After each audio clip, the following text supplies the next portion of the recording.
Hello bachcho, let's read the question. And the question says at constant volume the specific heat of a gas is 3R by 2. Then the volume of gamma will. Our options are 3 by 2, B 5 by 2, option C 5 by 3 and option D none of the above. Basically इस question को solve करने के लिए जो की concept use होगा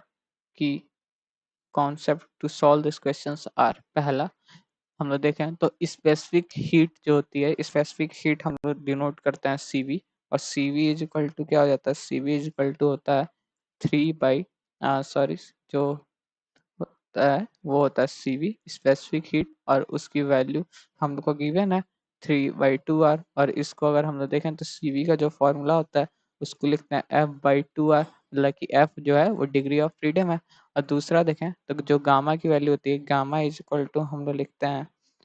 1+2 by degree of freedom मतलब 1+2 by F ठीक इन्हीं दोनों कॉन्सेप्ट पे ये क्वेश्चन सॉल्व हो जाएगा तो चलिए अब इस क्वेश्चन को सॉल्व करते हैं अगर हम लोग देखें तो हम लोग पास सीवी की वैल्यू क्या दी है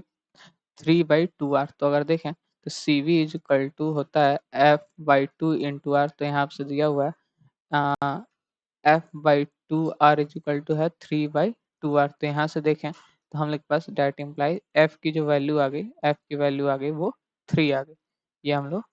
इक्वेशन 1 सपोज कर लेते हैं ठीक तब अगर हम लोग डिग्री ऑफ गामा की वैल्यू निकालें डिग्री ऑफ फ्रीडम 3 आ गई तब हम लोग गामा की वैल्यू सिंपली निकाल सकते हैं तो गामा इज इक्वल टू हो जाता है 1+2 अपॉन डिग्री ऑफ फ्रीडम मतलब कि 3 तो गामा की वैल्यू क्या आ गई हम लोग के पास